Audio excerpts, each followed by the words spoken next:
She was 17 when she became legally homeless, and 18 when she inherited a ghost. What she found there wasn't just a house. It was a truth that would change everything.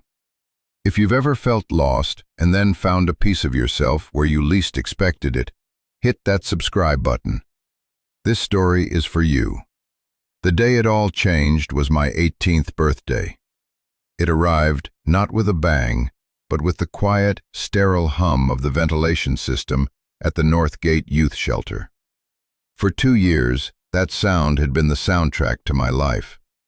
2 years of beige walls, bunk beds that squeaked with every breath, and the unspoken rule that you don't ask about anyone's past because nobody wants to talk about their future.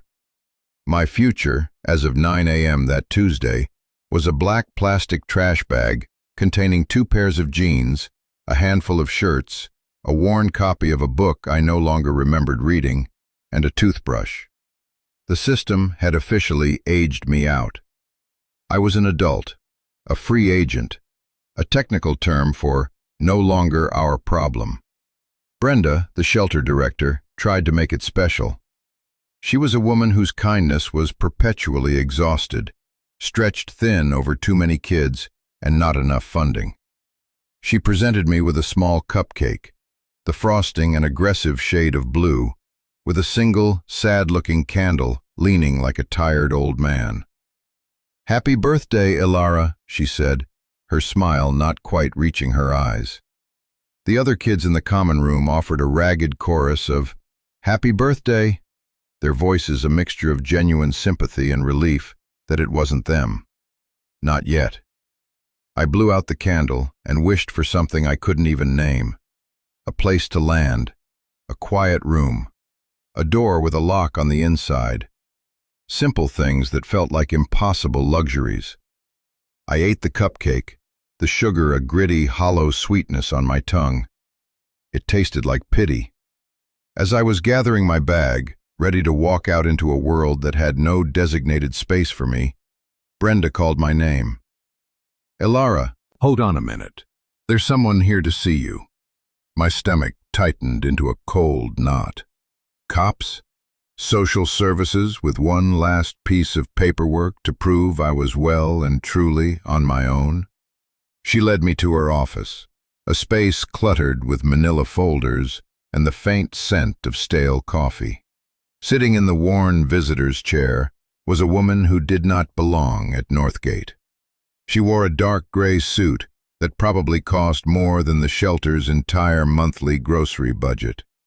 Her hair was pulled back in a severe, elegant bun, and her leather briefcase sat on the floor beside her like a well-trained dog. She looked expensive and calm. It was the calm that scared me most.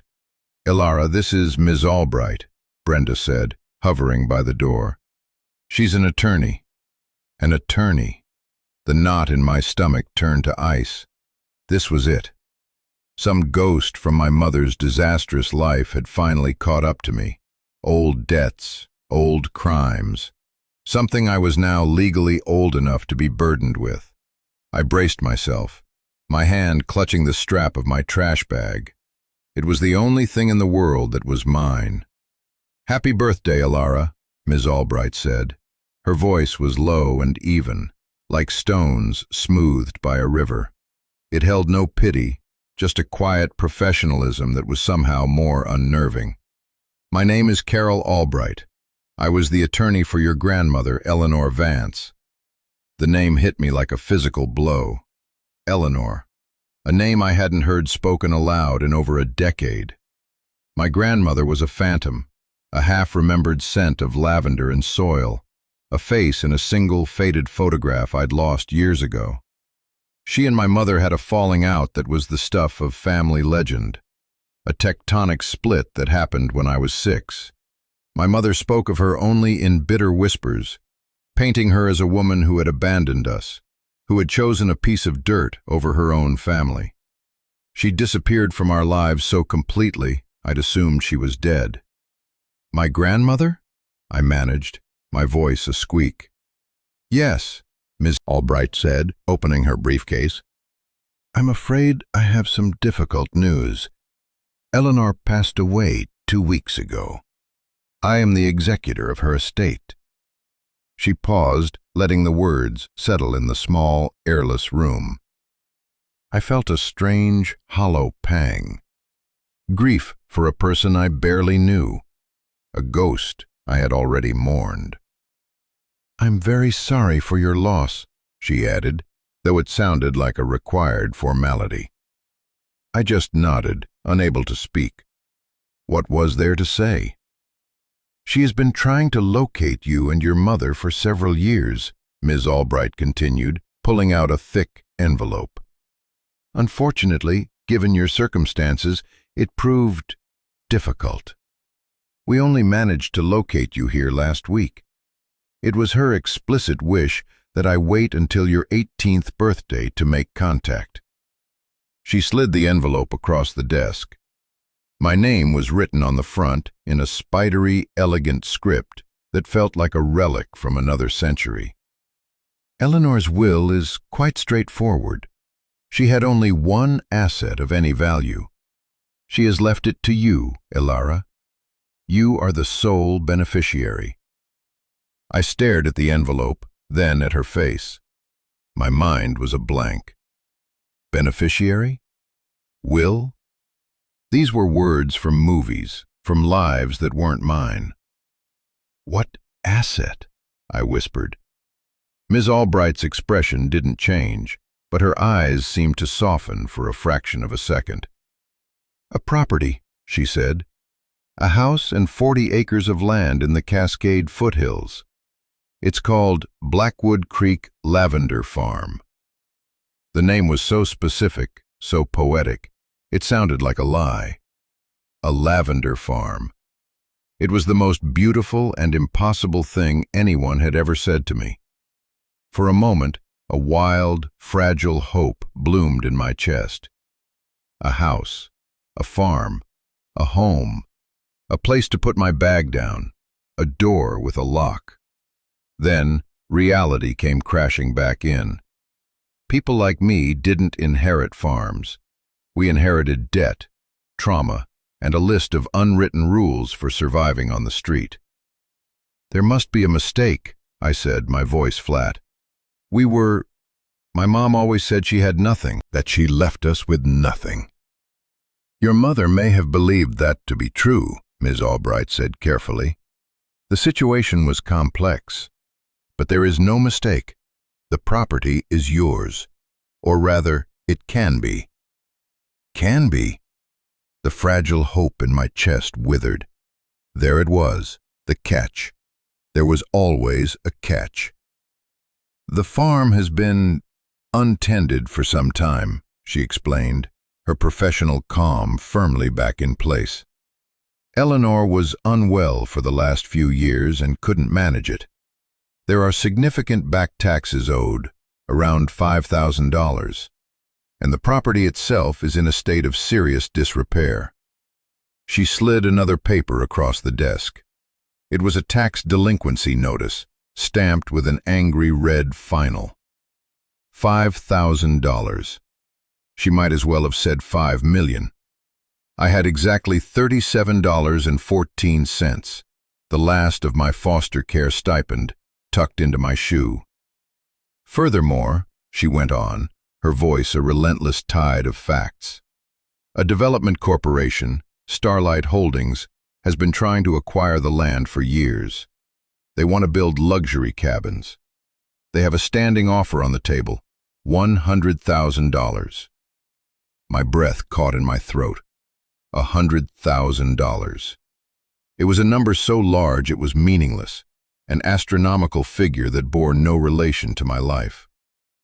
"This is their most recent offer," she said, tapping a third document. "It expires in 90 days. If you accept it, their lawyers will handle the back taxes and all associated fees.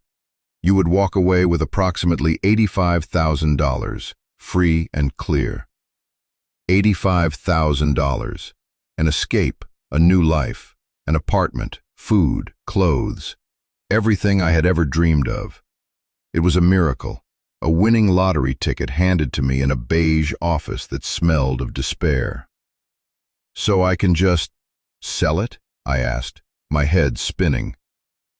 "You can," she confirmed.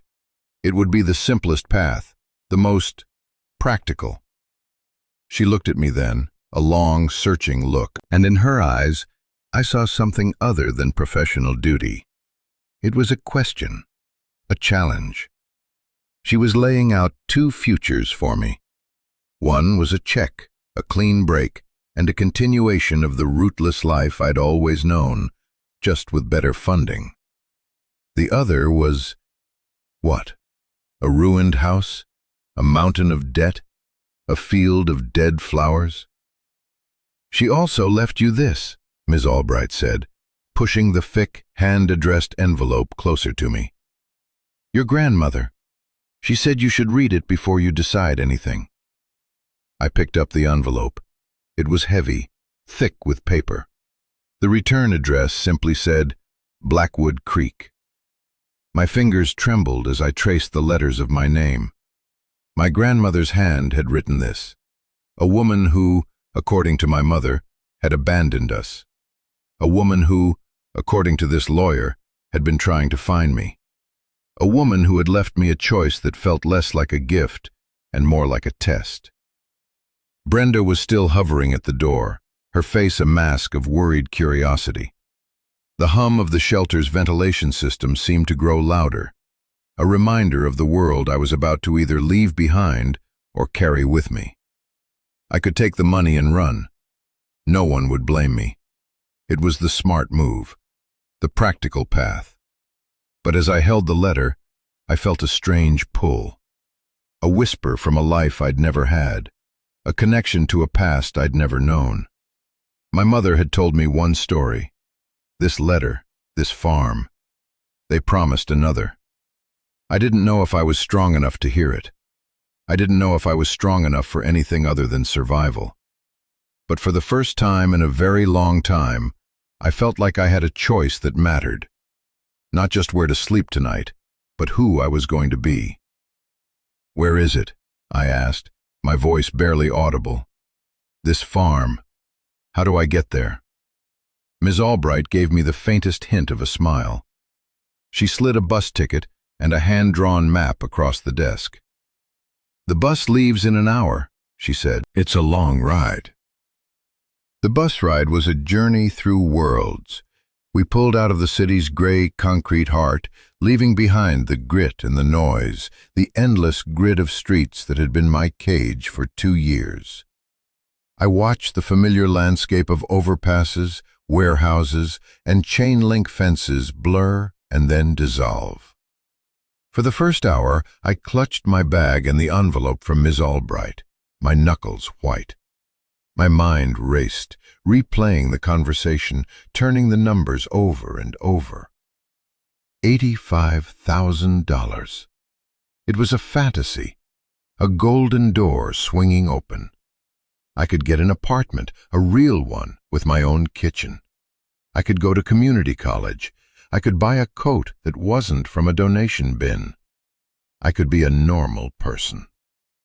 The thought was so dizzying, so seductive, it made me feel sick.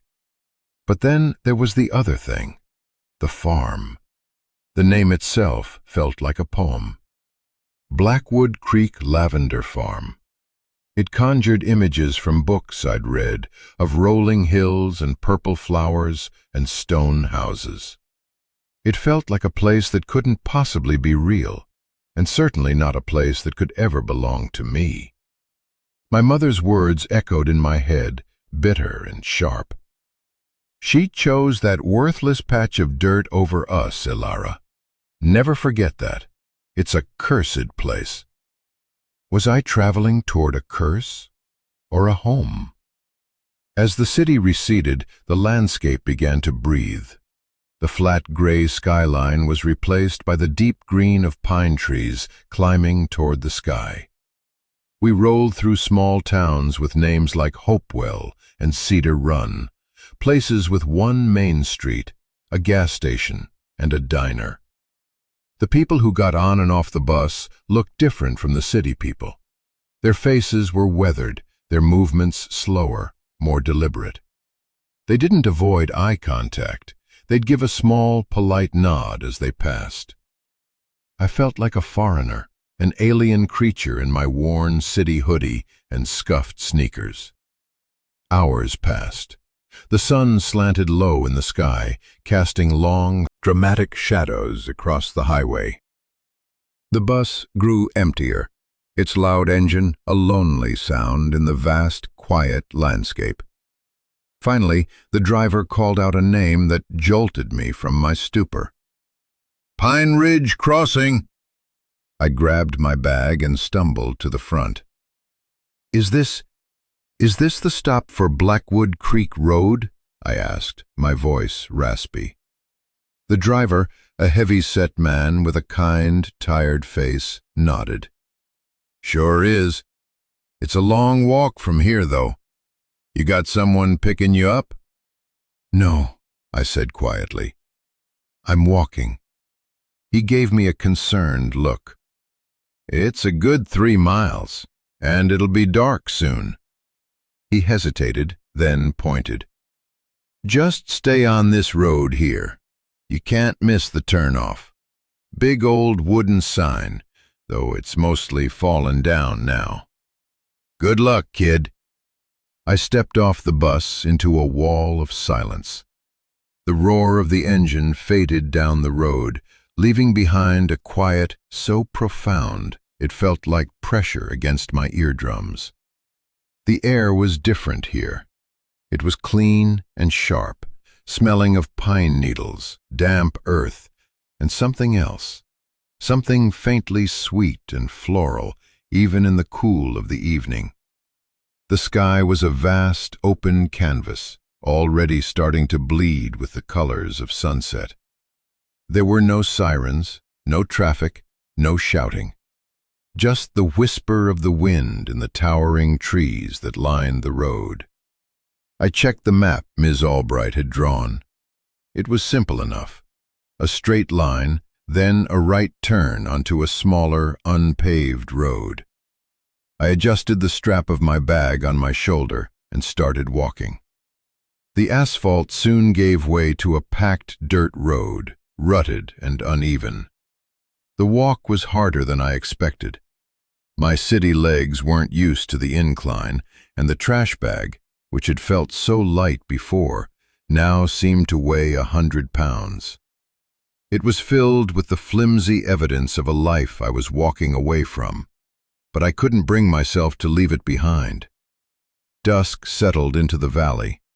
The trees became dark, hulking silhouettes against a violet sky. A chorus of crickets started up, a sound so alien and yet so strangely comforting. I felt a prickle of fear. I was completely alone. No one on earth knew exactly where I was. If I screamed, no one would hear. But the fear was mingled with something else, something I hadn't felt in years, a thrilling, terrifying sense of possibility. This was the edge of the map, my map. After what felt like an eternity, I saw it, just as the driver had described. A weathered, graying wooden sign, tilted at a drunken angle, half swallowed by overgrown blackberry bushes. The carved letters were barely legible, but I could make them out in the fading light. Blackwood Creek, Lavender. The second word, farm, had long since rotted away. This was it. I turned onto the driveway, a path even more neglected than the road, 2 tire tracks disappearing into a tunnel of overarching trees. The air grew cooler, the floral scent stronger. My heart was hammering against my ribs, a frantic drumbeat in the immense quiet. I walked for another 100 yards, the gravel crunching under my feet, and then the trees opened up, and I saw it. The house stood on a gentle rise, a dark shape against the last light in the sky. It was a simple 2-story farmhouse, with a wide front porch and a steeply pitched roof. The white paint was peeling in long, curling strips, revealing the weathered gray wood beneath. One of the porch supports had rotted through, causing the roof to sag dangerously on one side. The windows were dark, vacant eyes. It wasn't charming or rustic. It was derelict. It looked broken. And all around it, stretching out in every direction, were the fields. They were a wild, chaotic sea of silver-green foliage, choked with weeds and thistle. But here and there, I could see them. Stubborn, resilient stalks of lavender, their purple tops glowing like embers in the twilight. The scent was coming from them, a soft, sad, beautiful perfume that hung in the air like a memory. My mother's voice was in my head again. A cursed place. Worthless. Maybe she was right. This wasn't a home. It was a ruin. The $100,000 offer from the developers suddenly felt very real, very sensible. It was a lifeline. This place was an anchor, waiting to pull me under. But I had come all this way. I had to see the inside. I walked up the creaking wooden steps, avoiding the sagging corner of the porch. The front door was a solid, heavy-looking thing, its green paint faded to a pale, mossy color. There was a large, ornate iron lock, but no keyhole that I could see. I tried the knob. It was locked tight. Of course it was. Defeated, I sank down onto the top step, the wood cool and damp beneath me. I pulled the thick envelope out of my bag. It felt warm from my body heat. I couldn't bring myself to open it yet. It felt too final. Instead, I just sat there, watching the first stars begin to prick the deep velvet of the sky. I was 18 years old. I owned a broken house and a field of weeds. I was rich and I was destitute, all at the same time. I had never felt so lost or so strangely, terrifyingly found. A cold breeze rustled the overgrown lavender, and for a moment the air smelled so strongly of it, it was like a whisper, a voice. I leaned my head back against a porch column, closed my eyes, and just listened to the silence.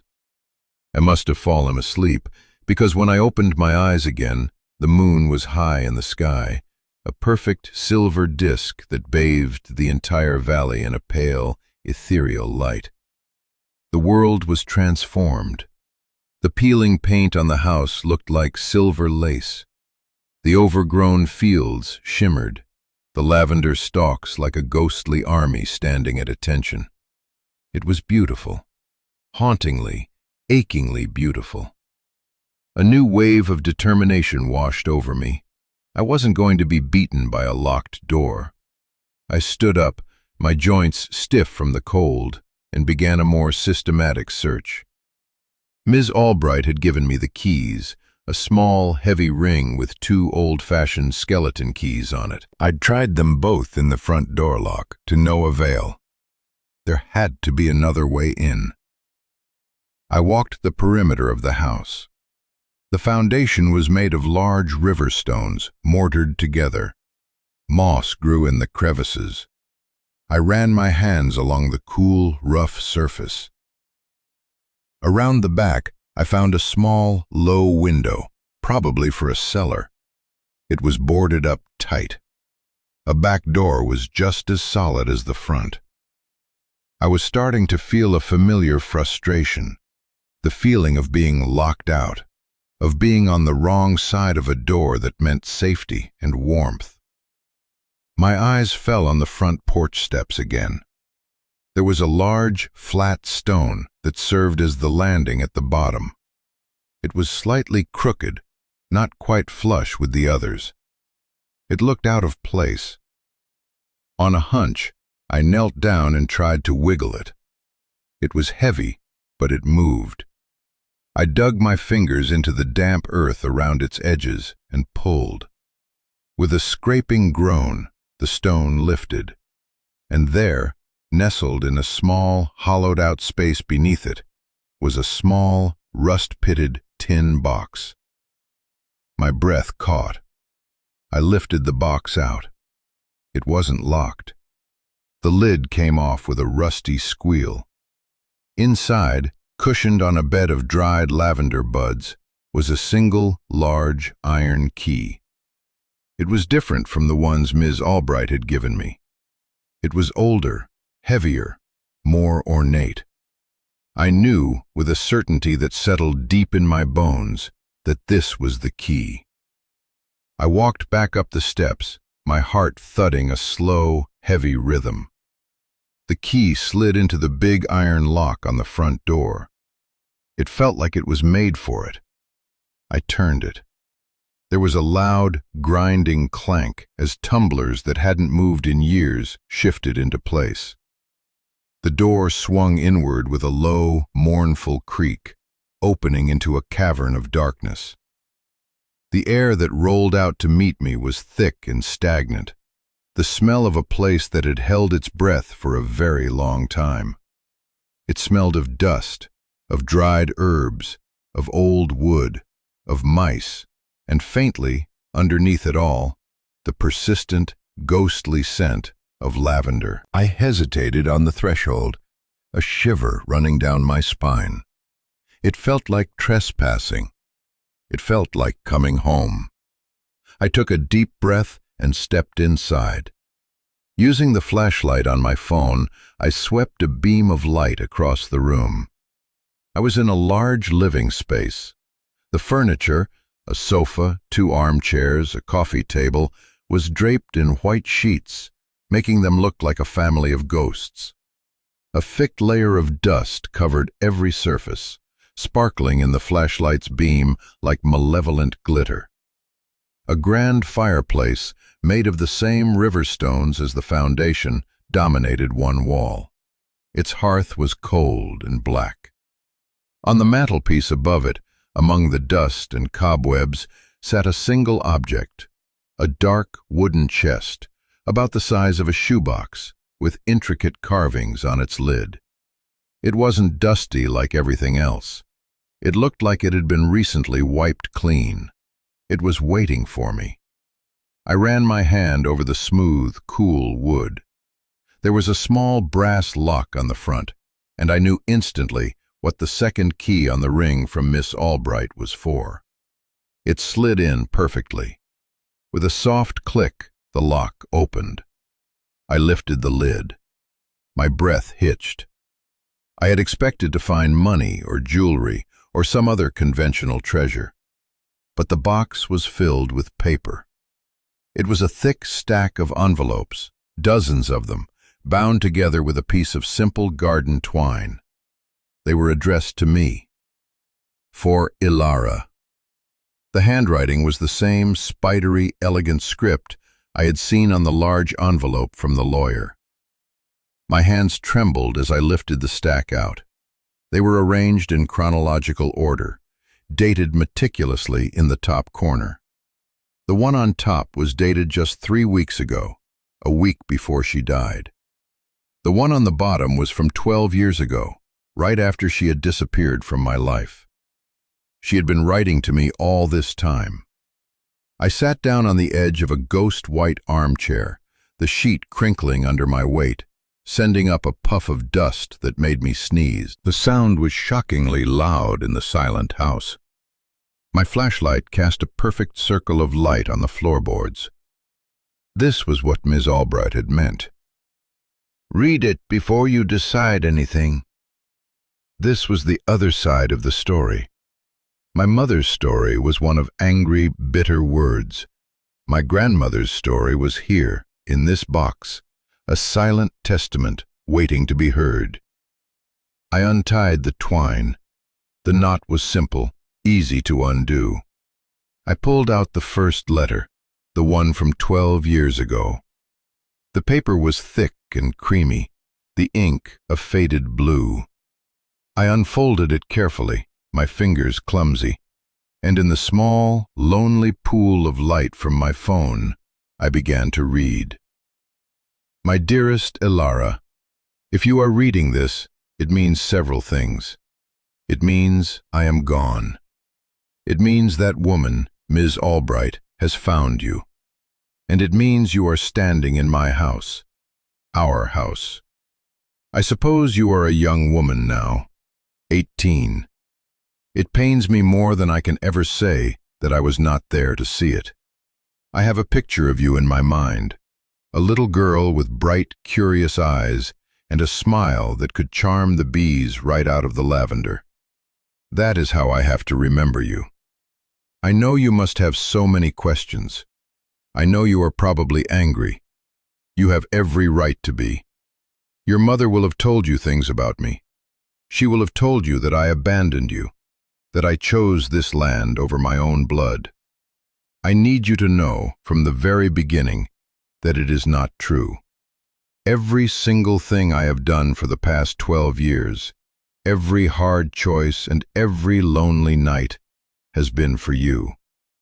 The world is more complicated than a child can understand. Your mother, my sweet, troubled daughter, she sees things in black and white. To her, my leaving was a betrayal. She could not see the predator that was circling our family. She could not understand the nature of the debt your grandfather left behind when he ran off. It wasn't a bank loan, Ilara. It was a debt of a much more dangerous kind, to men who don't write letters or file court documents. They take what they are owed in whatever form they see fit. They wanted this farm. They knew its value long before the developers did. Your grandfather, in his weakness, used it as collateral. When he disappeared, the debt fell to me. I tried to fight them. I tried to pay them. But they wanted more than I had. They wanted everything. They made threats, not just to me, to your mother, and to you. I saw one of them watching you play in the schoolyard one day. That was the day I knew I had to do something drastic. So I made a deal. I would disappear. I would let the farm fall into ruin, make it look worthless, abandoned. I would cut all ties, making it seem as though my family line had ended, that there was no one left to inherit, no one to come after. I would take the fight somewhere else, far away from here, where they couldn't use you to hurt me. I took on jobs, terrible jobs, and I sent them money, month after month, year after year, chipping away at an impossible sum.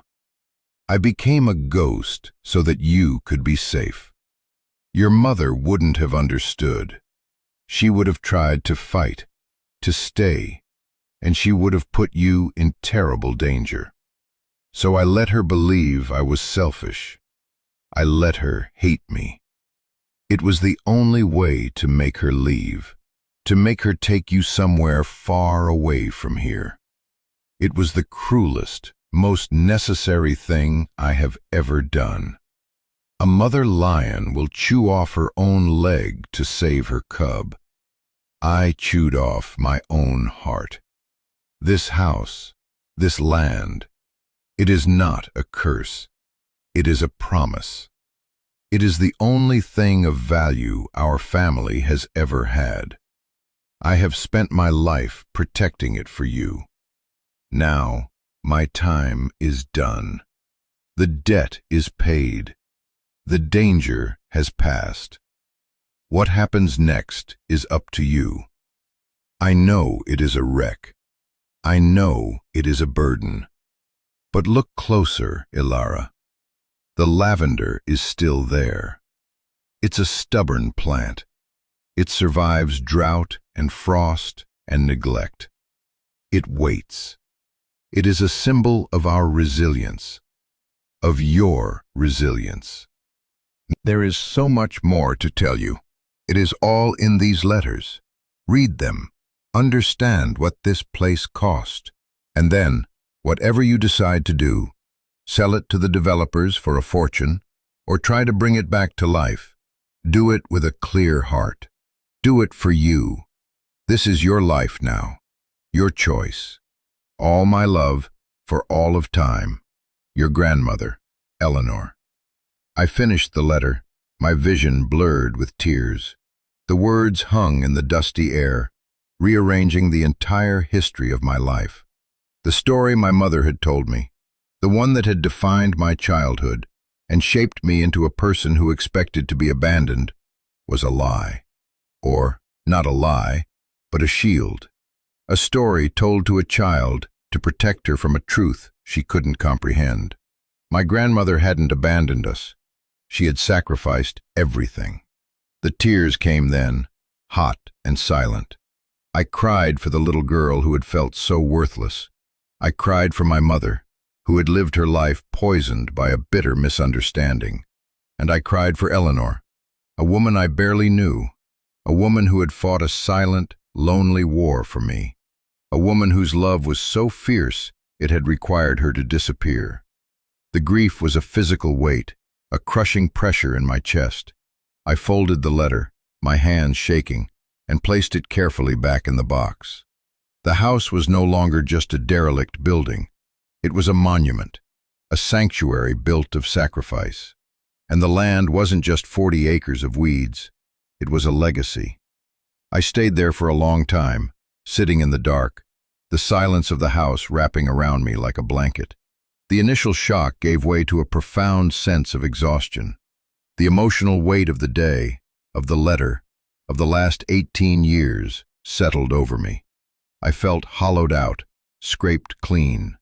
My phone battery was dying, its light flickering. I needed to sleep. I found my way upstairs, my flashlight beam cutting a shaky path. There were 2 bedrooms. One was almost empty, just a bare mattress on a frame. The other one was clearly Eleanor's. A simple wooden bed, a nightstand, a wardrobe. A thick handmade quilt was folded neatly at the foot of the bed. It was a whirlwind of colors, a beautiful, intricate pattern. I unfolded it. It smelled faintly of lavender and cedar. I lay down on the mattress, not bothering to take off my shoes or jacket, and pulled the heavy quilt over me. The bed was hard, the room was cold, but I felt a sense of peace settle over me, a quiet I hadn't felt in my entire life. I was in my grandmother's room. I was in my house. I fell into a deep, dreamless sleep. I woke to the sound of bird song, a riotous, cheerful sound that was utterly foreign to me.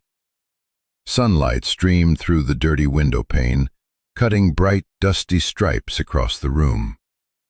For a moment, I had no idea where I was. Then it all came flooding back. The shelter, Ms. Albright, the bus ride, the letter.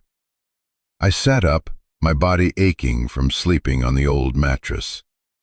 The reality of my situation hit me with the force of the morning light. I was in a dilapidated farmhouse, miles from anywhere, with $37 to my name. Eleanor's letter had changed the emotional landscape, but not the practical one. The house was still falling apart. The taxes were still due. The developers were still waiting. I got up and walked through the house in the daylight. It was somehow worse than it had looked in the dark. The plaster on the walls was cracked and, in some places, crumbling away. There was a large, dark water stain on the ceiling of the living room, directly below the bathroom. The kitchen was a disaster zone. The sink was stained with rust. The linoleum floor was peeling up at the edges, and a family of mice had clearly taken up residence in the cupboards. There was no electricity, and when I tried the tap in the sink, only a rusty, gurgling sound came out. This was impossible. Bringing this place back to life wouldn't just take work. It would take a fortune I didn't have. Eleanor's sacrifice was noble, beautiful. But what had it left me with? An impossible, heartbreaking burden. I walked outside onto the sagging porch. In the bright morning sun, the neglect was even more stark. The lavender fields were a tangled mess. Weeds grew thick and high, strangling the life out of the tough, silvery plants. The outbuildings, a large barn and a smaller shed, looked even more decrepit than the house. The barn roof had a huge hole in it, open to the sky. This was a fool's errand. I was a fool for even considering it. The smart choice, the only sane choice, was to call Ms. Albright, accept the developer's offer, and take the $85,000. I could honor my grandmother's memory by building a good life for myself somewhere else. I wouldn't be spitting on her sacrifice. I would be using it to achieve the very thing she wanted for me: safety and stability. My resolve hardened. This was a place of ghosts and painful memories. It was not a home. It was a ruin. As I stood there, solidifying my decision, I saw a piece of paper tacked to the front door that I hadn't noticed in the dark. It was a thick, creamy envelope, the kind used for official business. My name wasn't on it. It was addressed to current occupant. I pulled the tack out and opened it. The letterhead was from Starlight Holdings, LLC. The language was cold, corporate, and predatory. It was a follow-up to their formal offer. It mentioned the distressed state of the property, the significant tax liabilities, and the generosity of their offer in light of the circumstances. It ended with a thinly veiled threat. We encourage you to accept this offer before the county initiates foreclosure proceedings, at which point the property will be seized and your opportunity will be lost. Our offer is contingent on a decision within the next 60 days. A cold fury washed over me. The condescending tone, the way they called my grandmother's home a distressed property, the pressure tactic. They were circling like vultures, waiting for me to fail. They saw me as a naive kid they could easily scare into signing away my birthright. They didn't know about Eleanor. They didn't know what she had fought for. The anger was a fire in my gut. It burned away the doubt and the fear. Selling to them wouldn't be honoring my grandmother. It would be handing her life's work over to the very kind of people she had fought against. The men who had threatened her family might have been criminals, but these developers, with their fancy letterhead and legal threats, were just a more polished version of the same thing. They wanted to take this place, erase it, and build something sterile and soulless on its grave. But what could I do? I was one person, a broke 18-year-old girl with no skills, no resources, no help. It was an impossible fight. The feeling of being overwhelmed returned, a suffocating wave of despair. I crumpled the letter in my fist, my anger turning to hopelessness. This is the point in the story where a lot of people would give up. And I want to pause and talk to you for a second. If you've ever faced something that felt so big, so impossible, that every rational part of your brain told you to walk away, I want you to know that you're not alone. That feeling of being completely and utterly out of your depth is terrifying. It's the moment where our stories are written. Do we give in to the practical voice that tells us to quit? Or do we listen to that tiny, insane whisper that tells us to fight? If you've ever been at that crossroads, let me know in the comments. Your story matters. And if you're finding some strength in this one, please consider subscribing. We're building a community here of people who understand what it means to keep going when it feels impossible. Now, let's get back to the story. I almost walked away. I swear I did. I went back inside, grabbed my trash bag of belongings, and walked back out to the porch, ready to make the long trek back to the bus stop and call Ms. Albright. I was done. The fight was too big. But as I stood on the top step, ready to leave for good, my eyes fell on the wooden chest on the mantelpiece. The letters. I had only read one. I told myself it was procrastination, a way to delay the inevitable. But I went back inside, sat on the dusty floor, and pulled out the next letter in the stack. It was dated a year after the first one.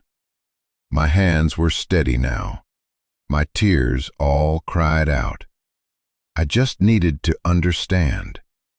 My dearest Ilara, it's been a year. I wonder what you look like. Are you 7 now? Do you still love to draw? I am working in a cannery in some forgotten town. The work is hard. My hands are always sore. But it is honest, and every dollar I save is a stone I am laying on the path back to you.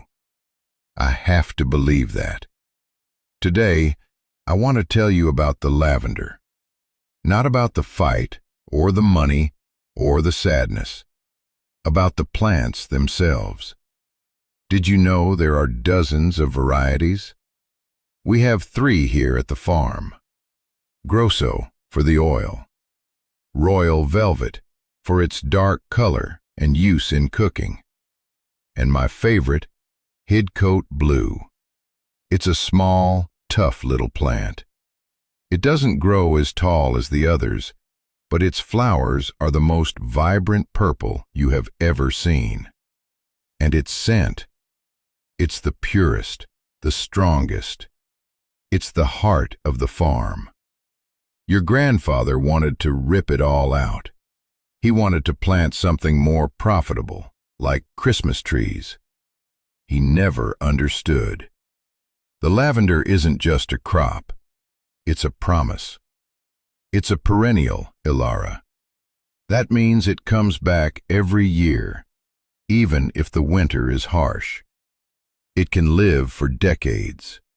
It puts down deep roots, and it holds on to the soil, preventing it from washing away in the rains. It doesn't ask for much. Sun and well-drained soil. It thrives on what other plants would consider neglect. When you feel overwhelmed by the weeds in your life, I want you to think of a lavender plant. It doesn't try to fight every weed in the field at once. It just holds its ground. It focuses on its own roots, on drawing up strength from the earth. It waits for the sun. And then, when the time is right, it blooms. It blooms so beautifully and so fragrantly that it changes the entire field.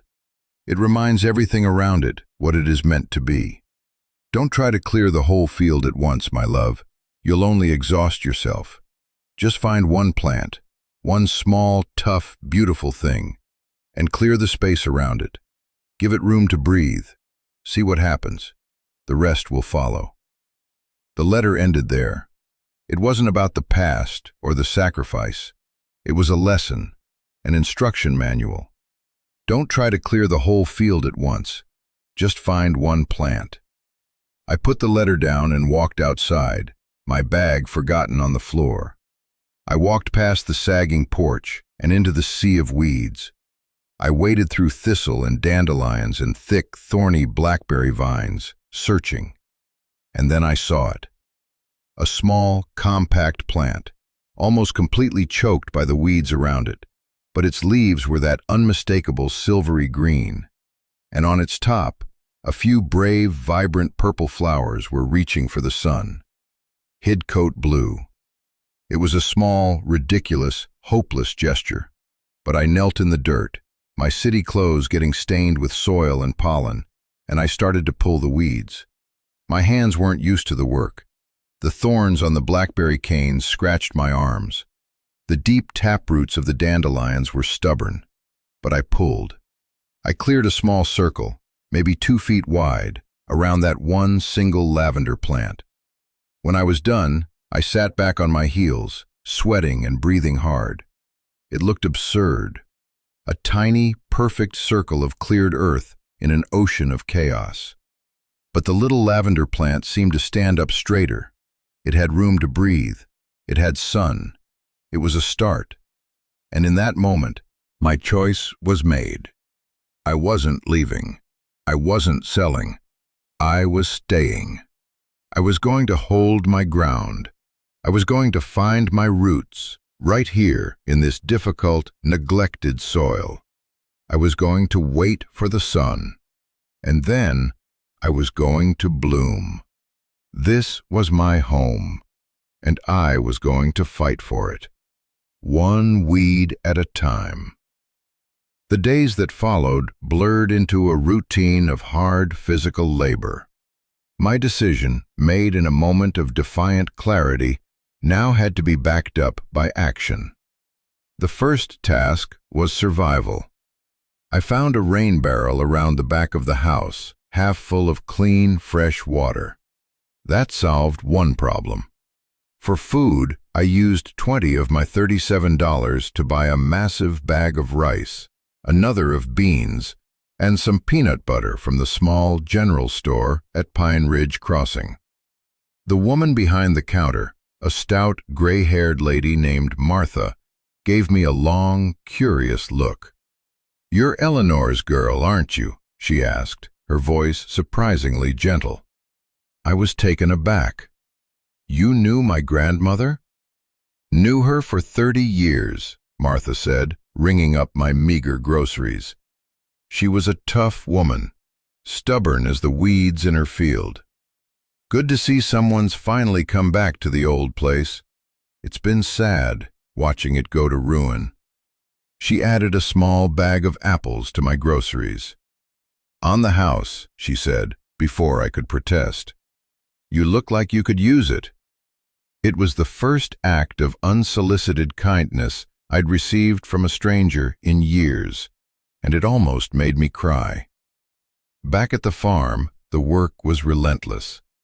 I started with the house. I swept away years of dust and grime. I scrubbed the floors, washed the windows, and waged a brutal war against the mouse population. I found a set of old tools in the shed, a hammer, a saw, a wrench, and with them I made small, clumsy repairs. I nailed a board over the broken porch step. I patched a leaking pipe under the sink with electrical tape, a temporary but surprisingly effective fix. I couldn't fix the hole in the barn roof or the crumbling plaster, but I could make the space livable. I was reclaiming it, inch by inch. Every afternoon, I would work in the fields. I followed Eleanor's advice, focusing on one small section at a time. I cleared the weeds from around another lavender plant, and then another. It was back-breaking work. My hands became calloused and blistered. My muscles ached in ways I didn't know were possible. But with every weed I pulled, I felt a sense of ownership, of connection to the land. I was pouring my own sweat and pain into this soil, just as Eleanor had. In the evenings, exhausted and sore, I would light a candle and read another one of my grandmother's letters. They became my Bible, my guide. Some letters were filled with stories of the farm, of her life with my grandfather before things went wrong. Others were practical, filled with advice on pruning lavender, on drying the blossoms, on how to make soap and oil. She was teaching me, from beyond the grave, how to be the caretaker of this place. One evening, I found a letter that contained a map of the house. It was a simple, hand-drawn floor plan. But there was one spot, in the corner of her bedroom closet, marked with a small X. The note beside it read, "For a rainy day, or the tax man." My heart pounded. I went to the closet, my candle held high. The back wall was solid wood paneling. I pushed and prodded, feeling for a loose board. Finally, I found it, a single panel that wiggled when I pressed it. I pried it open with my fingertips. Behind it was a small, dark cavity. I reached inside, and my fingers brushed against a metal box. I pulled it out. It was an old cash box. It wasn't locked. I lifted the lid. Inside, nestled in neat stacks, was cash. 50s and 20s, held together with rubber bands. I counted it, my hands shaking so badly I kept losing my place. The final total was $5,200. $280, enough to pay the back taxes, and a little left over. Tucked at the bottom of the box was a note in Eleanor's familiar script. "This is a start, not a solution. Use it to buy yourself time. The real value is in the soil." The next morning, I walked the 3 miles to the bus stop and rode into the county seat. I walked into the tax assessor's office, a sterile, bureaucratic place that smelled of old paper. I paid the bill in full, in cash. The clerk, a bored-looking man, barely looked at me as he stamped my receipt, paid in full. But for me, it was a monumental victory. I had bought myself time. I had faced down the first dragon. The victory was short-lived. A week later, a sleek black car I did not recognize crunched up my gravel driveway. A man in a suit I recognized as being even more expensive than Ms. Albright's got out. He was young, with slicked-back hair and a smile that didn't touch his eyes. "Elara Vance?" he asked, not bothering to introduce himself. He glanced around at the property, a look of faint disgust on his face. "I'm Mark from Starlight Holdings. I'm here to talk about our offer." "I'm not interested," I said, my voice firmer than I felt.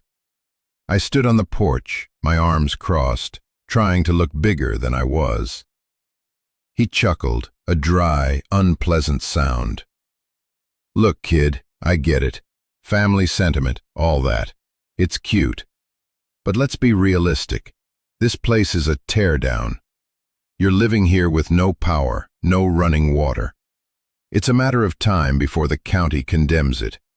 You're in way over your head." "The taxes are paid," I said, my voice cold. He looked genuinely surprised for a second. "Oh yeah? Good for you. But that's just the start. You know what it would cost to make this place habitable? To get the well working, to fix that roof, to rewire the whole house? We're talking tens of thousands of dollars. Money I'm guessing you don't have." He took a step closer. "Our offer is more than fair. It's a gift. It's a get-out-of-jail-free card. Take it. Go live a little. You're young. Don't waste your life trying to save this scrap heap." Every word was a calculated blow, designed to make me feel small, stupid, and hopeless. But his condescension had the opposite effect. It fueled the fire in my gut. "This scrap heap is my home," I said, looking him straight in the eye. "It's not for sale. Not to you. Not ever. Please get off my property." His smile vanished. His face hardened. "You're making a big mistake, kid," he hissed. "We will get this land. One way or another. You can't win this." He turned, got back in his shiny car, and sped away, leaving a cloud of dust behind him. I stood there, trembling, not with fear, but with rage. He had called my home a scrap heap. He had called my choice a mistake. He had threatened me. I looked out at the fields, at the small patches of cleared earth around the lavender plants. It didn't look like much, but it was mine. The fight wasn't over. It had just begun. The confrontation with Mark from Starlight Holdings solidified something in me. It was no longer just about honoring my grandmother. It was about defending my home. The threat was no longer an abstract legal document. It had a face, a slick, condescending smile that I now wanted to wipe off the planet. But his words had also planted a seed of doubt. He was right about the money. Paying the taxes had been a crucial first step, but it was like patching a single leak in a crumbling dam. The well was broken. The electricity was off. Winter was coming, and the roof had a hole in it the size of a small car. My grandmother's emergency fund was gone. My own $37 were long gone. I was surviving on beans and rice and the stubborn will to keep going. It wasn't a sustainable plan. I needed help. I needed a way to make the farm produce something of value, something that could be turned into money for repairs. The answer, I knew, was in the lavender, but I had no idea what to do with it. I spent the next week devouring the rest of Eleanor's letters and journals, which I found in a trunk in the attic. They were a treasure trove of information. She had documented everything: her experiments with different lavender varieties, her methods for harvesting and drying, her recipes for oils, soaps, and sachets. She had even built a small copper still in the barn for distilling essential oil.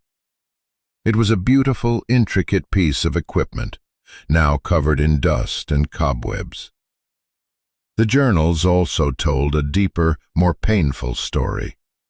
They detailed her struggle after my grandfather left. She wrote about the shame, the fear, and the crushing weight of the debt he'd abandoned her with. She described the first threats from his business partners, shadowy men who came to the farm at night. And she wrote, with heartbreaking clarity, about her decision to leave us. "To save the root," she wrote in one entry, "sometimes you have to sacrifice the flower." I was the flower. The farm was the root. She had cut me off to save the foundation of our family, believing that one day I could be replanted. Reading her words felt like having a conversation with her. I could feel her presence in the house, in the fields, in the quiet wisdom of her journals. I wasn't alone in this fight. I had her with me. Her journals mentioned a few local people who had helped her over the years. A man named Gus, who ran the hardware store in town. A woman named Maria, who sold her produce at the farmer's market. And Martha, the lady from the general store. These were my potential allies. I started with Gus. I walked into his hardware store, a wonderful old place that smelled of sawdust and metal. He was a tall, lanky man with a kind, weathered face. I introduced myself, and his eyes lit up with recognition. "Eleanor's granddaughter," he said, wiping his hands on a rag. "Heard you were back. Heard you paid off those taxes, too. That took guts." I told him about my situation, about the broken well pump and the leaky roof. I didn't ask for charity. I asked for advice. I asked if he knew anyone who worked for cheap, or if he could teach me how to do some of the repairs myself. He listened patiently, stroking his chin. "The well pump is probably just a seized motor," he said. "We can likely fix it without replacing the whole thing. The roof, that's a bigger job.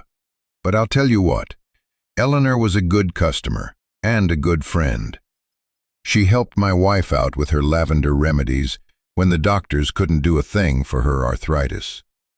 Let me come out and take a look. We'll figure something out." He came out the next day. He showed me how to take apart the well pump, clean it, and replace a faulty switch. By the end of the afternoon, with a turn of a wrench and a flick of a breaker in the rusty old fuse box, clean, cold water was pouring from the kitchen tap. It felt like a miracle. I had running water. The final letter was at the very bottom of the box. It was thicker than the others, the envelope yellowed with age. It was dated the day after she left, 12 years ago. I had been saving it. I was afraid of what it might say. That night, after Gus had left, and the house was quiet, except for the happy gurgle of water in the pipes, I knew it was time. I sat at the kitchen table, the one I had scrubbed clean myself, and opened it. "My dearest, dearest Ilara, I am writing this from a bus station 100 miles away. Every instinct in my body is screaming at me to turn around, to go back and hold you. But I can't. This is the hardest thing I will ever do. There is a part of the story I have not told you, a part I hope you never have to know. But if you are to truly understand this farm and what it represents, you must. The debt your grandfather left was not from a business deal gone wrong. He was a gambler, a good man in many ways, but he had a sickness, a weakness for risk. And he fell in with very bad people, a local crime syndicate that preys on men like him. The debt wasn't just money. He had agreed to use the farm to launder their money, to store things for them in the barn. He was in over his head, terrified. He was trying to get out, and that's when he disappeared. I don't know if he ran or if they took him. I have to believe he ran. They came to me. They didn't want money anymore. They wanted the farm. They wanted to continue using it for their operations. It's isolated. It's private. It was perfect for them. I refused. I told them I would go to the police. They laughed at me. They said they owned the police. And then they told me what they would do to your mother and to you if I didn't cooperate. They described it in detail. That was when I knew I couldn't win by fighting them head on. I had to become smarter. I had to play a different game. My plan to disappear, to let the farm look worthless, wasn't just about escaping the debt. It was about making the farm useless to them. An abandoned, derelict property with tax liens on it, one that might be seized by the county, is a liability for their kind of business.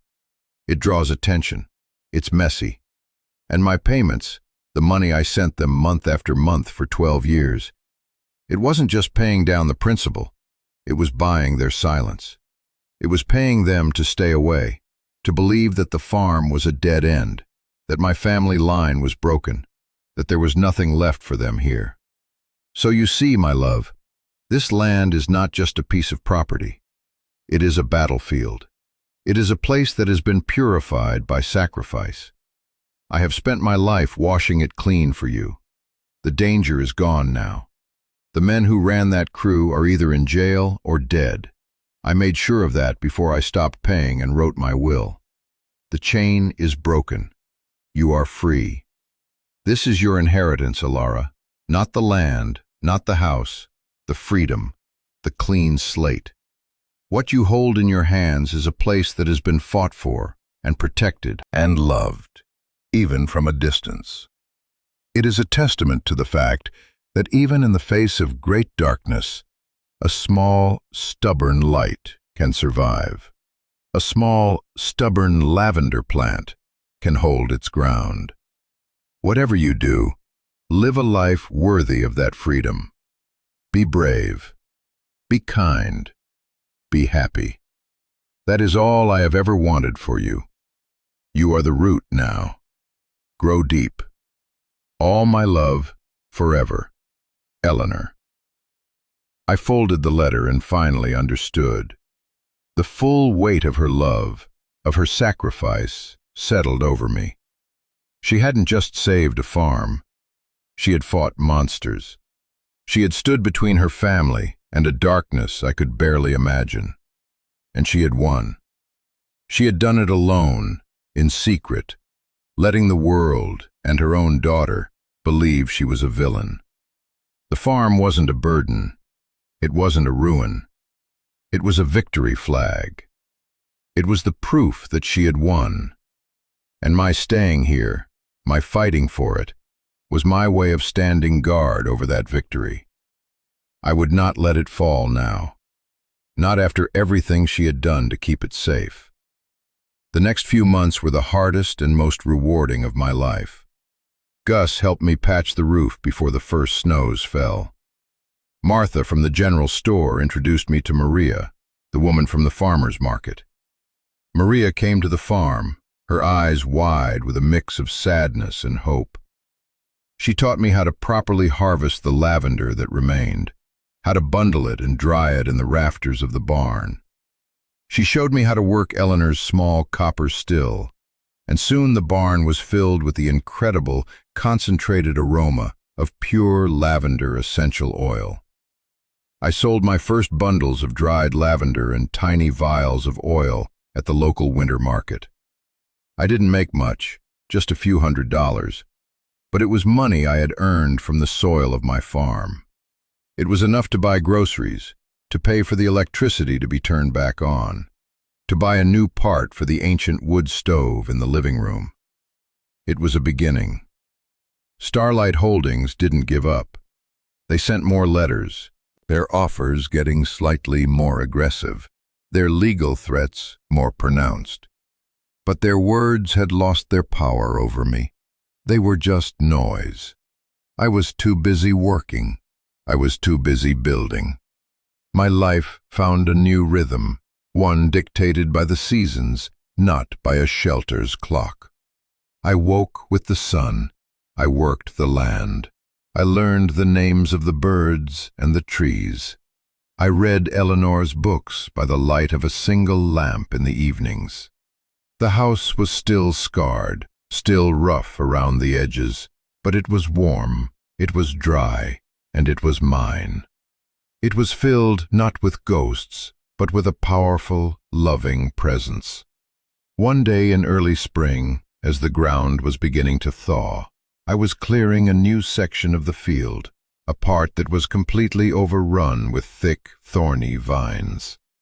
As I pulled back a curtain of them, I found a small stone bench tucked away, facing the mountains. It was a place Eleanor must have come to sit. Carved into the stone, in her own handwriting, were the words, "The root is deep." I sat on the bench, the cold stone seeping through my jeans, and looked out at my farm, my home. The fields were still mostly weeds, but the patches I had cleared were like green and silver islands in the brown sea of winter. In a few months, they would be purple with flowers. The house still leaned a little, the paint was still peeling, but the windows were clean, and a thin curl of smoke was rising from the chimney. It wasn't a perfect ending. It wasn't a fairy tale. It was something real. The story of this farm, and of my grandmother, taught me that inheritance isn't about what you're given. It's about what you choose to build with it. Home isn't just a place you live. It's a place you fight for, a place you pour your soul into. The deepest wounds can be the soil from which the strongest roots grow. My journey is far from over. There are still so many weeds to pull, so many things to fix. But for the first time in my life, I'm not just surviving. I am growing. I am putting down roots, and I am not afraid. And that brings me back to you. We all inherit things from our families, stories, burdens, strengths, and secrets. Some of us have to fight for our sense of home, and some of us have to build it from scratch in a world that feels like it has no place for us. This journey of mine, it's taught me that the most broken places can become the most beautiful sanctuaries. If this story resonated with you, if you've ever had to reclaim a piece of your own history or build a home for yourself against the odds, I hope you'll join our community. Subscribe and share your own story in the comments below. Because every one of us has a story about finding our roots, and those are the stories that give the rest of us the strength to keep digging. Thank you for listening.